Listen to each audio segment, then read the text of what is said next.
Hello, everyone, and welcome to Politics Today on Channels Television. I'm Sean Kimbalo. It's good to be back, everyone. And thank you for always staying tuned. And thanks to my colleagues also who stood in when I was away. Thank you so much. And let's get started, shall we? Today, the matters on the front banner are critical and mostly about the issues of security and the recent tension in the southwest region of the country. It's been a week of tension across the region. First, let's brief you on some of the stories making the round and developing quickly, especially from the southeast region.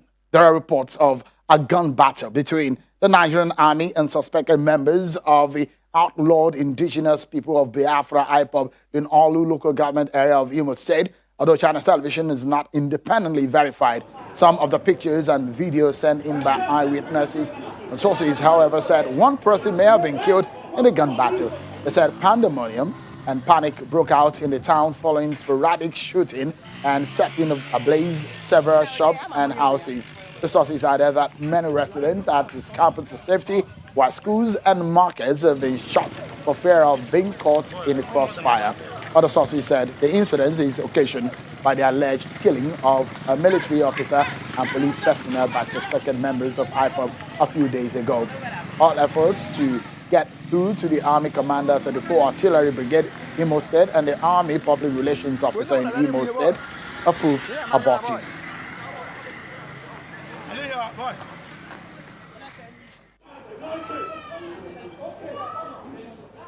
Channel Television is staying on that story for you. We understand that we're trying to extract some information from the state government on the situation of things. So stay with us right here to give you some of the details on that developing story. And it appears the 2023 presidential race is heating up. Although the posters around the nation's capital, Abuja, has been disowned by the man in the poster. That's Nyesom Wike, the governor of Rivers State. Well, the Rivers State government says Governor Nyesom Wike is not responsible for the presidential campaign posters bearing his identification, which flooded parts of the nation's capital, Abuja. The government says the publication is the handiwork of mischief makers who are threatened by the governor's rising political profile. The state government says Governor Wike has not said he is interested in the presidency of the country, adding that the Rivers State government is amused at those he called political detractors who are determined to distract Governor Wike's visionary leadership and heat up the polity. That's a statement from the state government. Well, now to the business of the day. Will the herders continue to ply their trade in the forest of Ondo State in southwest Nigeria? That is our conversation for tonight. We give you all the details of what came out of that meeting. But that will be after we have updated you on the latest on some of your political roundup stories.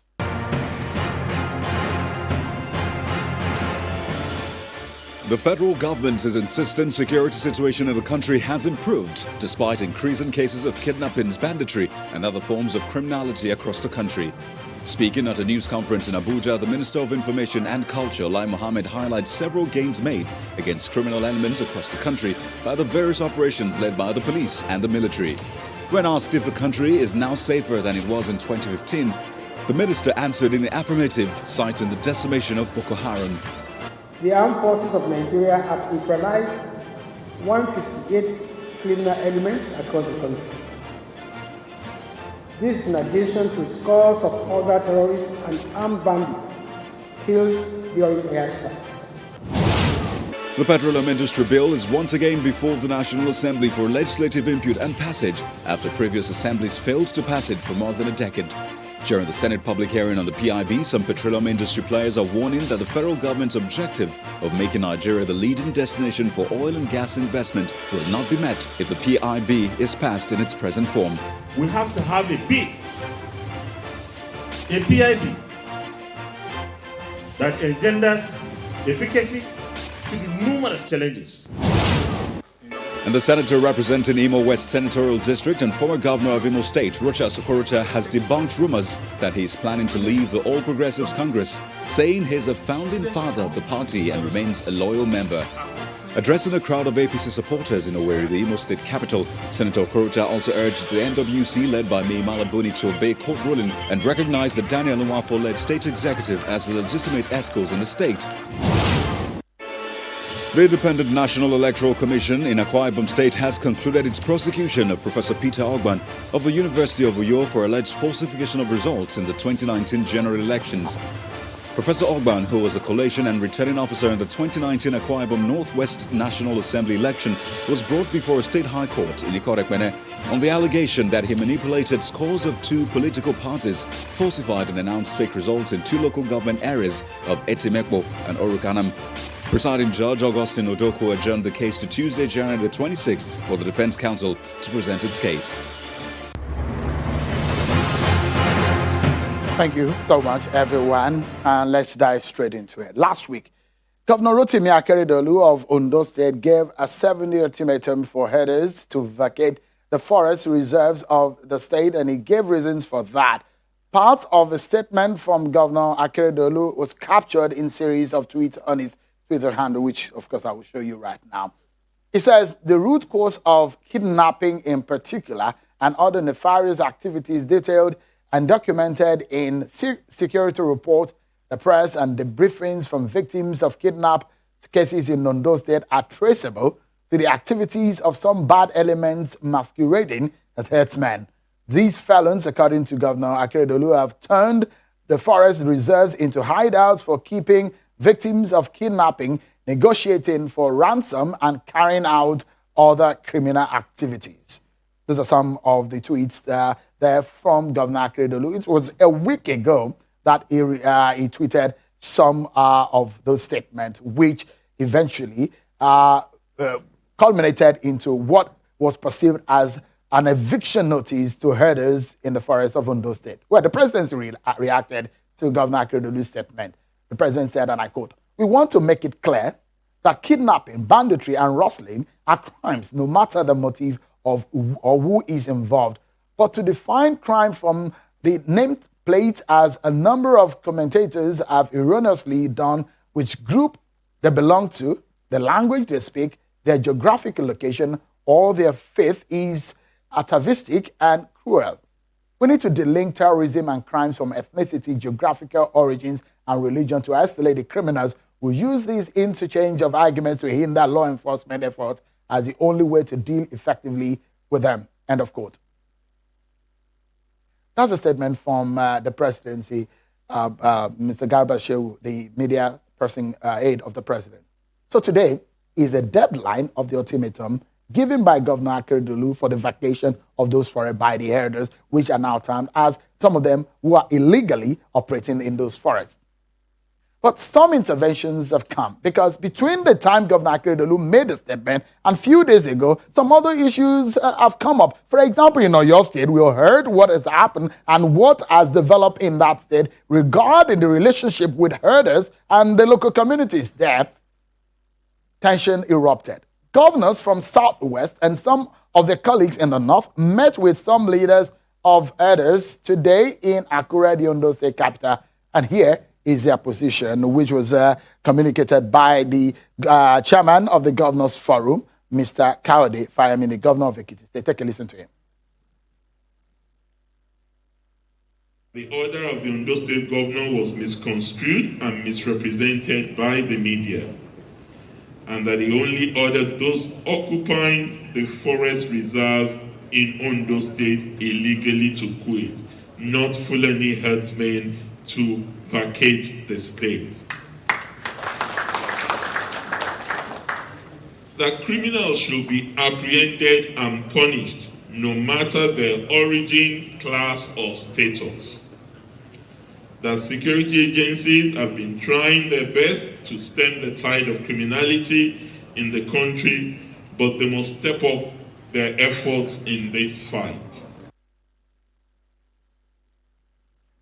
So tonight, we're looking at a series of issues. It does look like a fire we were not able to put out when these issues, herders and farmers clash and local communities come up every time. You've heard about Ruga. You heard about the livestock protection program by the federal government. From the powers of the governors, the issue of farmer-herders clashes, security situation in the country, what are the solutions to these problems? I have joining me tonight to look at some of the issues that have come up today and the solutions. Two lawyers, Mr. G.T. Ogunye here in Lagos studio, and Mr. Aliyu Lemu in our Abuja studio. Thank you so much, gentlemen, for coming.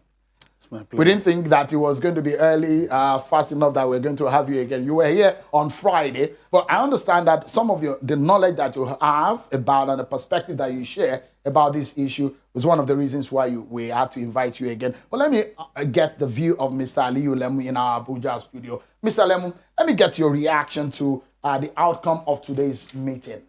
Tell me your perspective of the resolution or the communique that was read out by Governor Fayemi today. Are you satisfied with it? Thank you very much, Sean, for having me on the program this evening. Yes, I am satisfied by the statement just read out by the Governor of Ekiti State, Governor Kaide Fayemi. It is in line and in tandem with the statement issued by the presidency, ordered by Garba Shehu. Yes, the statement credited to Governor of Ondo State, Governor Kedolu, was to the effect that he gave eviction notice to the Fulanis, and that was capable of stoking ethnic tensions across the country. But thankfully, this statement today has come out to vindicate what the presidency has said and to set the record straight and to douse whatever tensions might have been stoked by the report of what Governor Kedolu said last week. So it's a welcome development and a step in the right direction. Ms. Oguye, what's your reaction to what came out of that meeting today? It's largely satisfactory because it reinforces the power of the governor to make the declaration he made, which generated the needless furore and the unfortunate statement made by the Mr. Garba Shehu in the name of the presidency, which was a knee-jerk reaction, impulsive and spontaneous needlessly. Now the media is now taking the blame. The declaration that was made by the governor was written in English language. It was clear. Those who are occupying the forest reserve illegally, without permit, should leave, including herders who are hibernating in the forest. What Garba Shehu merely did was to claim those herders. And then on that basis, he started lecturing the governor, telling him he was a son, a senior advocate of Nigeria, a senior lawyer, he should know the rule of law. What kind of condescending statement was that?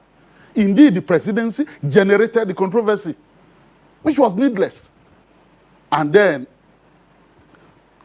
after it had blown up, then there was rapprochement and all that, and then which culminated in that meeting.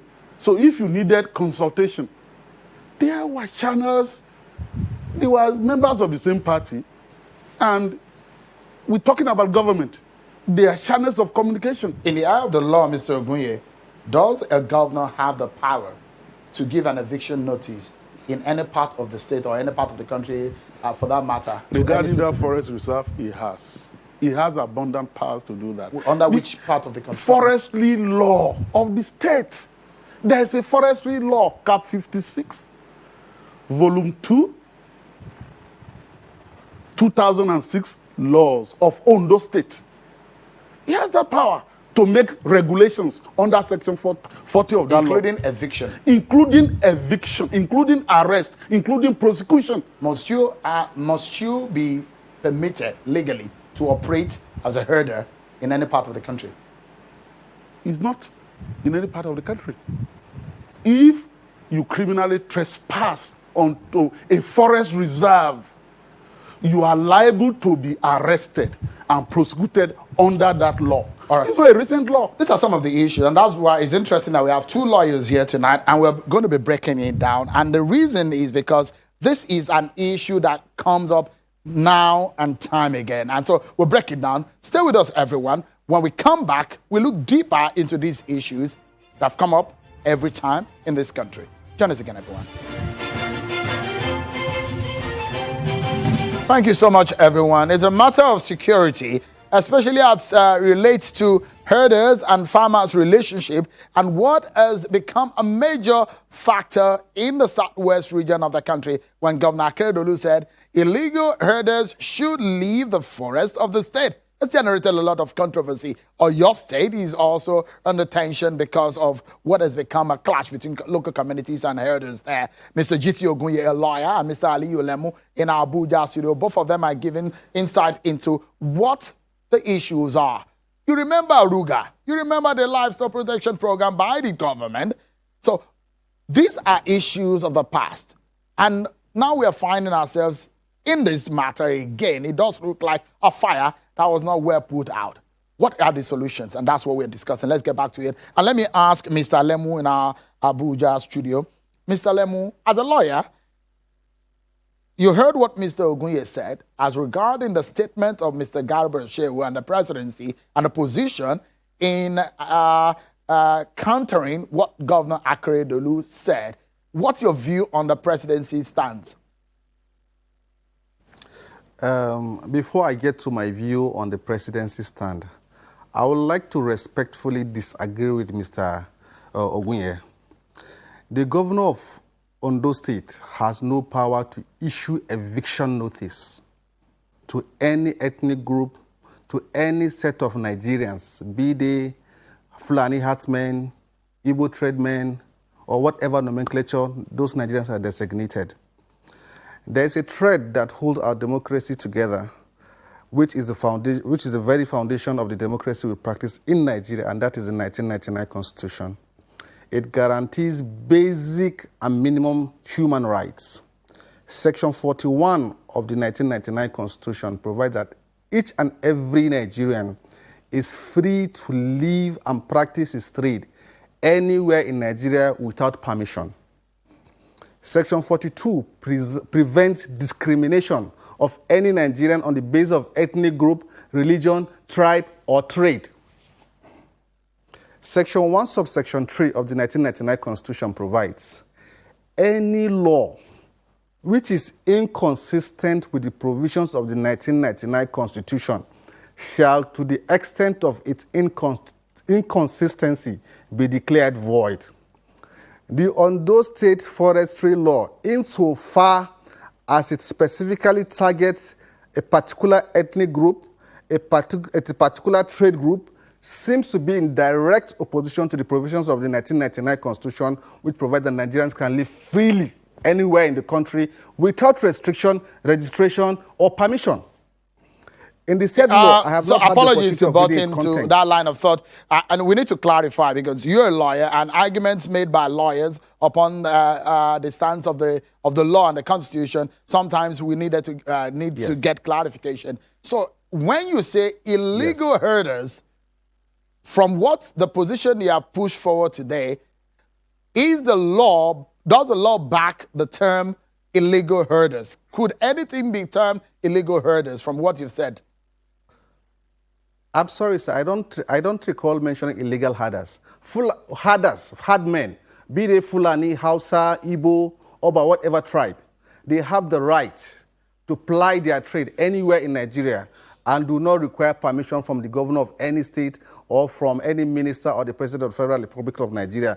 It's a minimum guaranteed right by the Constitution, which cannot be taken by anybody. So in the eye of the law, from your standpoint, Mr. Lemu, what the governor said, asking those who are masquerading according to the statement, masquerading as herders in the forest, who, according to him, briefings and outcome of report has shown that these people hibernate in the forest. The position of the governor, according to you, is it right or wrong? If there are criminals in the forest, whatever tribe they are, whatever trade they ply, insofar as they commit crimes, they should be held accountable for their crimes. But you don't put a particular ethnic group or a particular trade group.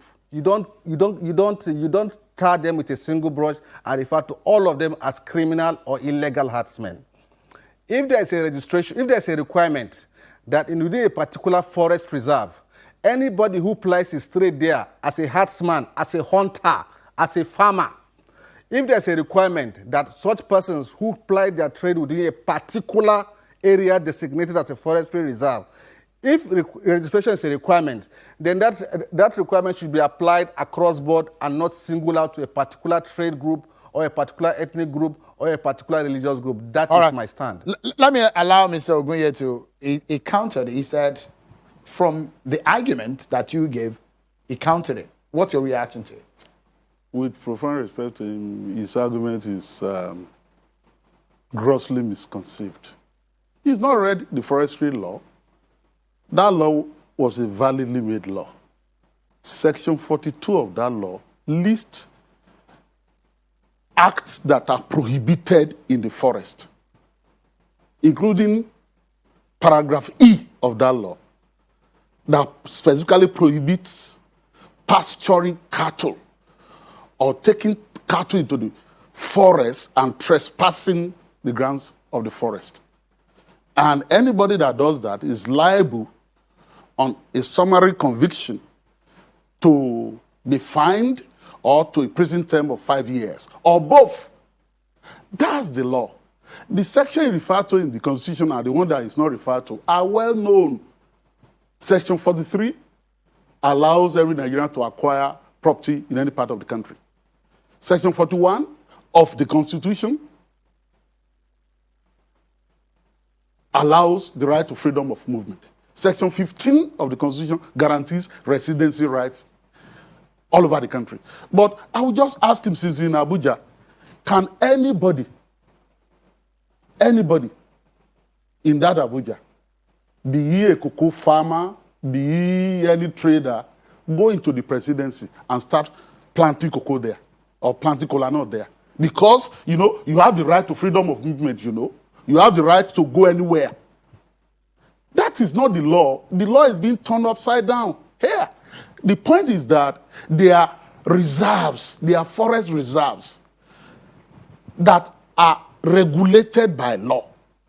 At the state level, local government level, communal level, you have reserves. This is provided by that law. And so anybody that goes in there, including farming, it's not just heading that is prohibited there.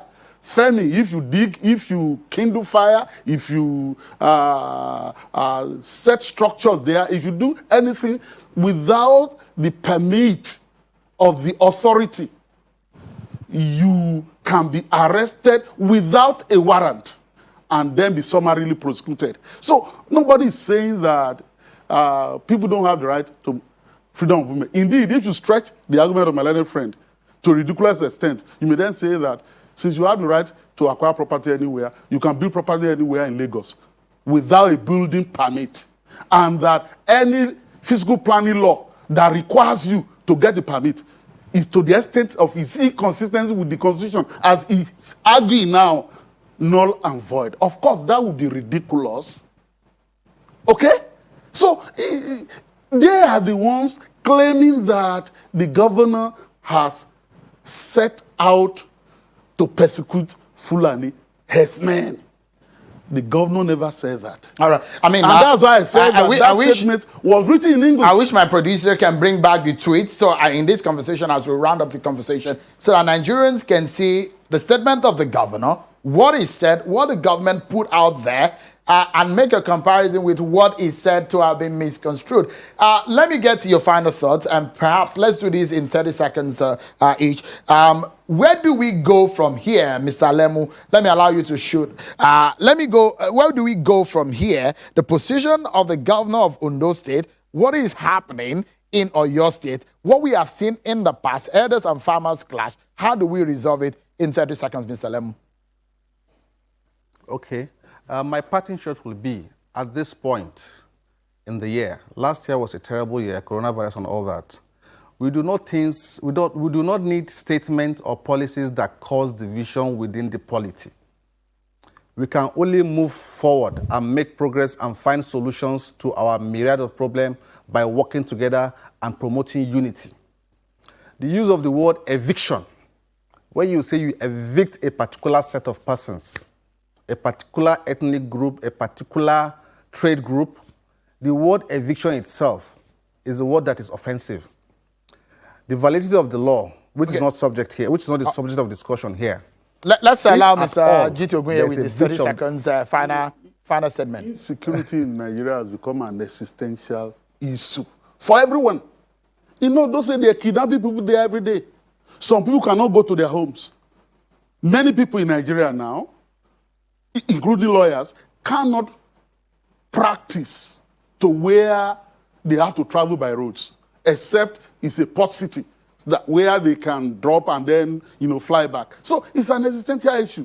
There are parts of the country, though, where people, senators, legislators, local government officials, including local government officials in Borno State, cannot go to their localities. We know that it's that bad in those areas. But what we say is that there must be synergy and there must be cooperation across government to ensure that lives and property are secure. Because the welfare and security of the people is the primary purpose of government, so declares the Constitution. Without this, government exists in vain. Mr. G.T. Ogunye and Mr. Aliyu Lemu, I must sincerely thank both of you. There are some portions of the law which I've highlighted here, which I would have loved that we put on the screen so our viewers can get their constitution with the experience of the lawyers that we have on the show today. But time will not permit us to do that. Maybe we can continue on that matter tomorrow. Well, many thanks everyone for watching. And that's our show for today. I'm Sean Akimale. Bye for now.